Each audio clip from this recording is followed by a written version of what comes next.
Hi friends, welcome to Rockfish Farm. Today it is pouring down rain outside, so I am sitting inside getting my plant and seed order ready to go. I feel like I'm a little behind, but so I wanted to share with you today 9 vegetables and their varieties that I will always have in my garden that I think that equivalates to a very good beginner vegetable garden. So if you are new to gardening, I highly recommend starting with these. Most of these are from Burpee, and except for one is from Johnny's Seeds. So I order a lot of my vegetables and my fruits and things like that come from Burpee because I can get the seeds and you can order plants. You can do a mix and match bundle on their website.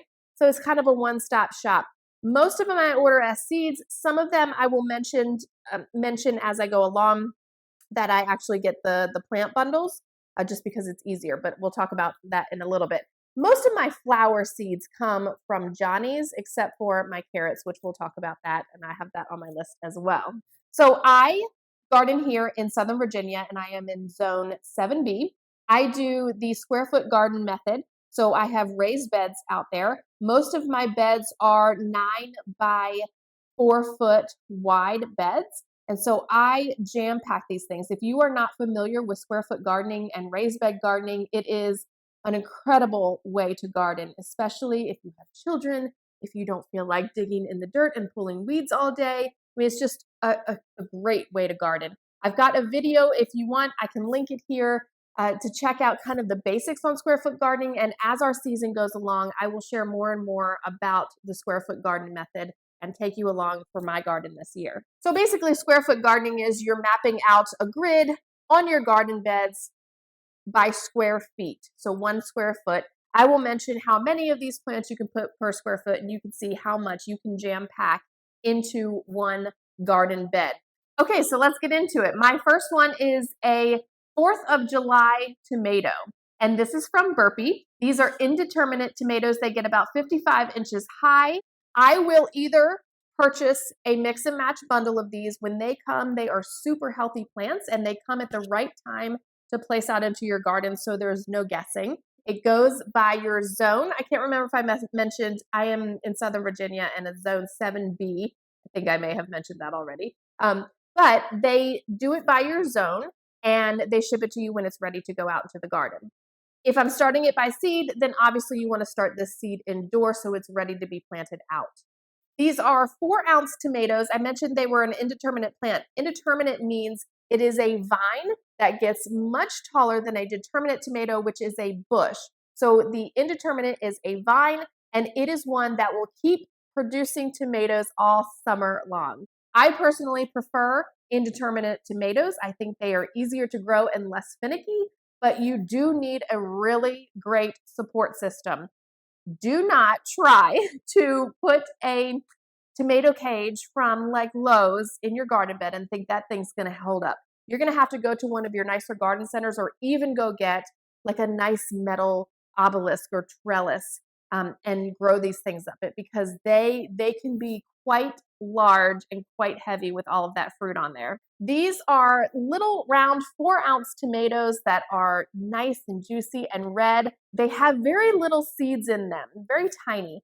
I'm not a huge fan of tomatoes that pack a lot of seeds in them. They take about 49 days to harvest, and you're going to plant 1 tomato every 4 square feet. So typically I'm doing these right smack in the center of my bed, and I'm using 4 squares per tomato. Next up is a medium rare tomato. These are huge, juicy, pinkish tomatoes. I mean, they are like the tomato of your dreams. They have rich, meaty flavor to them. The fruits on them are 16 to 18 ounces. I mean, that's a nice tomato.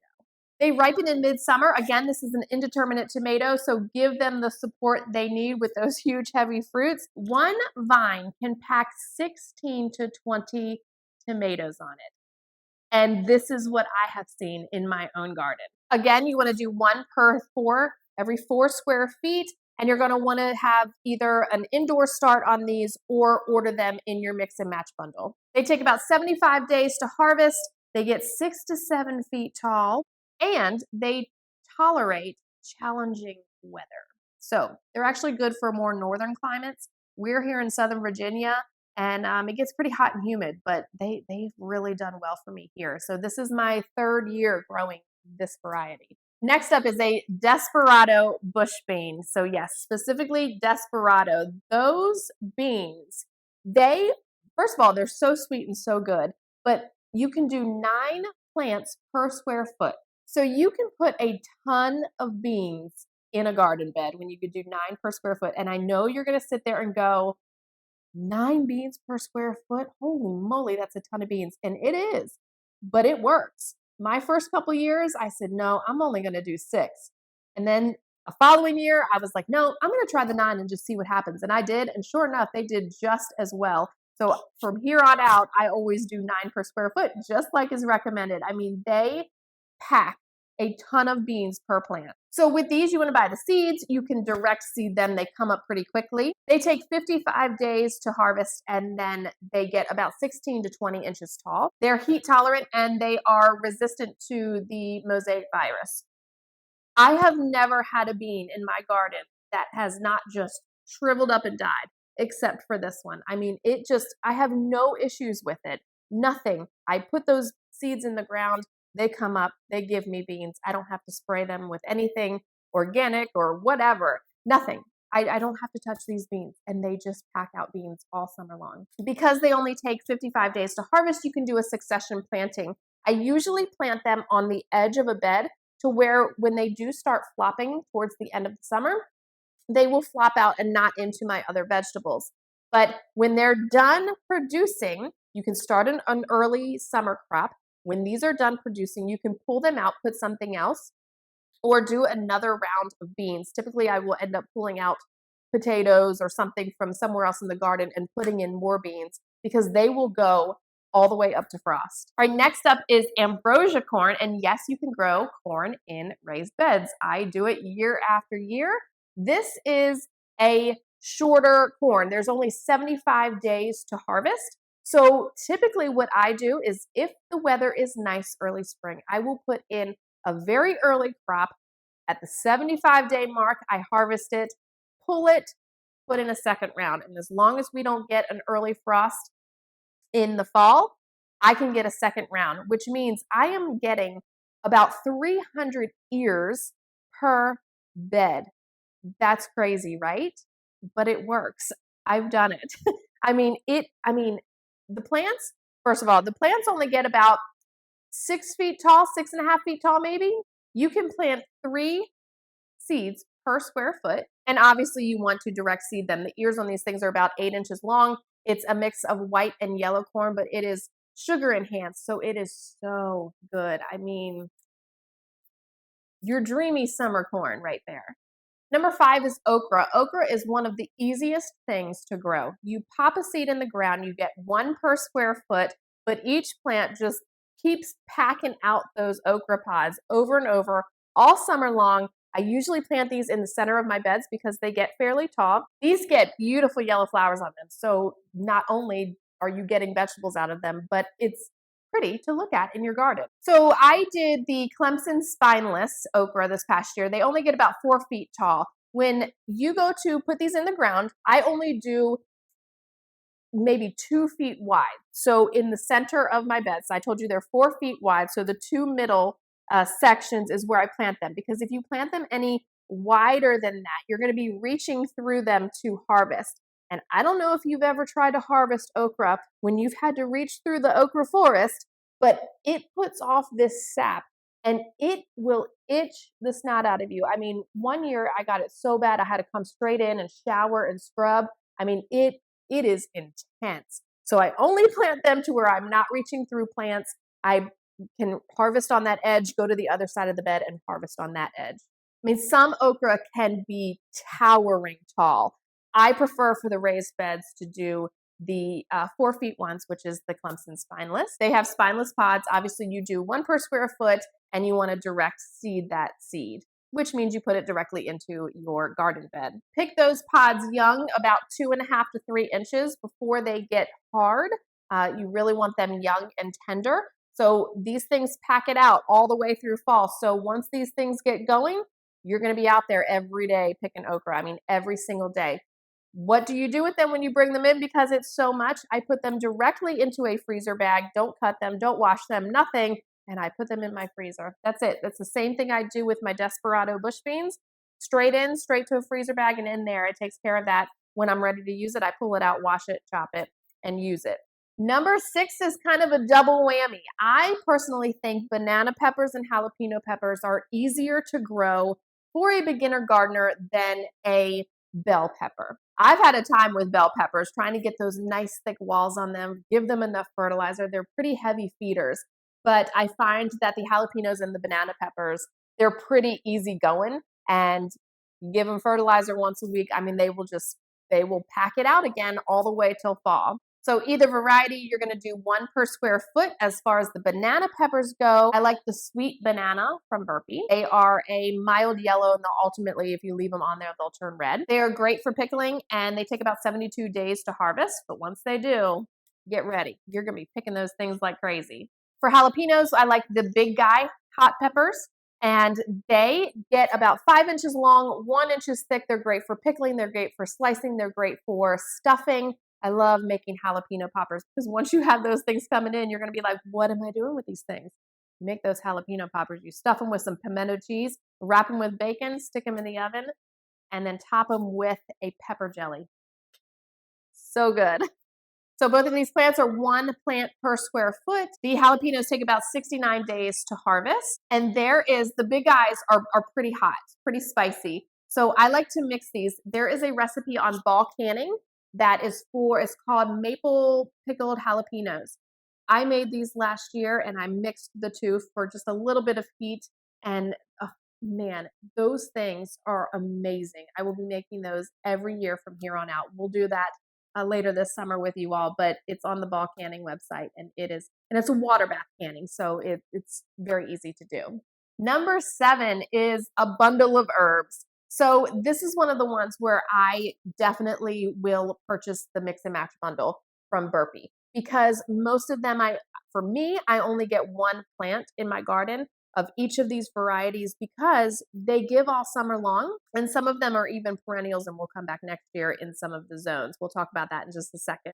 But buying the plants, it's just so much easier, and some of these things take a while to germinate. The only one that I will get is in seed is parsley. So I've got 4 of my favorites. We've got the basil, which I like the Emerald Towers. It flowers later in the season. If you've grown basil in the past, some of the flowers earlier in the year, you're picking those flowers off constantly to keep the basil from getting a little bit bitter, because once it flowers, the leaves can turn a little bit bitter. So you always try to pick off all those flowers. So this one kind of saves you from having to do that so early. It just waits till later in the season to flower. All right, a thyme, we do a common sweet thyme. And this is one of the ones that's actually a perennial if you're in zone 4 through 8, which means it will overwinter and come back next year. You do 1 per square foot. You do for the basil too. I can't remember if I mentioned that, but 1 per square foot. And then the Greek oregano, this is also a perennial in zone 3 through 9, and you do 1 per square foot too. So those are like your Italian herbs. You can put them in your spaghettis, your sauces, anything really. I mean, I use them on chicken. I use them on pork and steaks and baked potatoes and eggs and all kinds of things. And then at the end of the season, whatever's left, I pick and I make an herb salt to hold me over through the winter. And we'll do that again this year too. As far as parsley goes, I always get parsley because it's just so fresh for pasta salads and chicken salads and using for anything throughout the year. I get the single Italian, which is a flat leaf parsley, which have a little bit more flavor than the curled leaf parsleys. These take about 60 to 80 days to harvest, so you can do seeds or plant, but they are like a cut and come again. Most of these herbs are, actually all of them are. You're just gonna keep cutting from them from the whole season. So what I like to do is grab at least 1 parsley plant to get me started, because I feel like come spring, I'm always ready to clip those herbs and bring them in. So I get 1 plant to start, and then I will also get a seed packet too, so that I can keep putting them in the ground and they will keep coming up throughout the season. For the parsley, you can actually do 4 plants per square foot. So whether you do the plants or the seeds, you can stick your 1 plant in, and then in the other 3 spots in that square foot, you can put your seeds. Number 8 is a Black Beauty zucchini, and I think everybody should grow zucchini.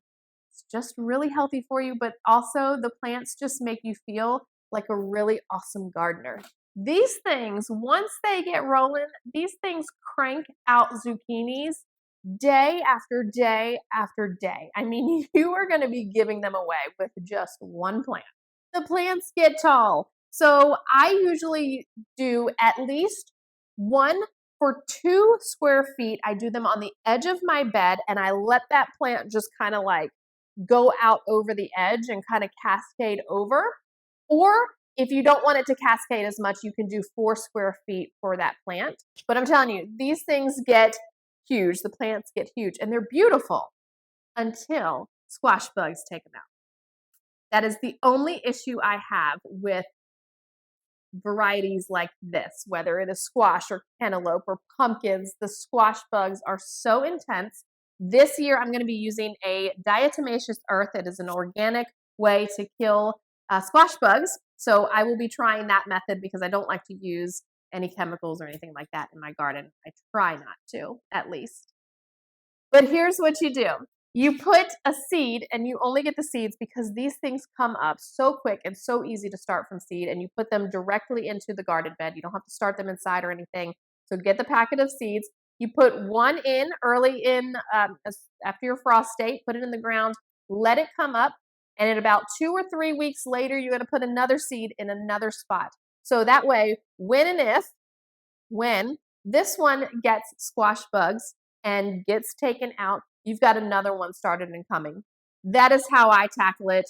Squash bugs are very hard. Once they get on there and they get the eggs on those leaves, it's very hard to overcome those. So I just end up pulling it and getting on with this one. They come up so quickly. They only take about 50 days to harvest.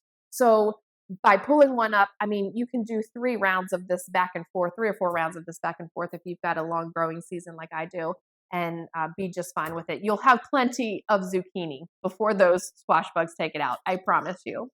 They have a very open habit too, so it makes it very easy to harvest in there. And number 9, my carrots. This is the only one that I get from Johnny's Seeds.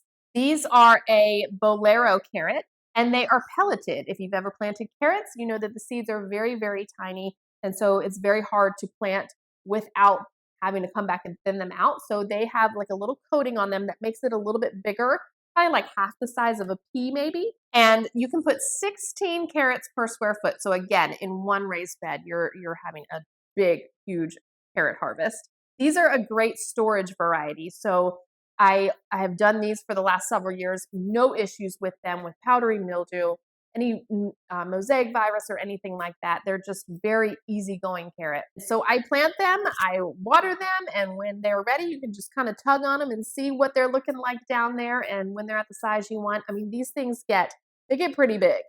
I mean, they're like, I think 7 to 8 inches long and maybe, gosh, almost an inch thick some, I think, because they are, I mean, they're nice. They're nice carrots, but they also store well in your refrigerator if you have a storage place for them to put them in those storage bins. These take about 75 days to harvest, and carrots are always good. I leave them in there after a first light frost in the fall. It kind of gives them a little bit of a sweeter flavor. So I pick these as I'm going throughout whenever they start getting ready throughout the late summer. I will start picking them as I need them for the recipes, leave them in there. And then once it starts getting much, much cooler, I'll go out and pick the rest and store them.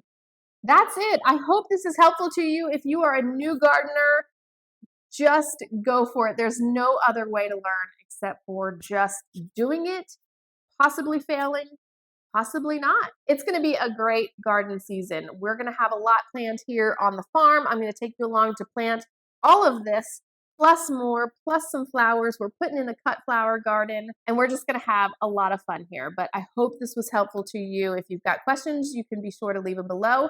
I will get them answered on our next Q&A video. I'll go through all of my videos and answer them on video, the ones that need to be gone into more in depth. But thanks for joining me today, and we will see you next time.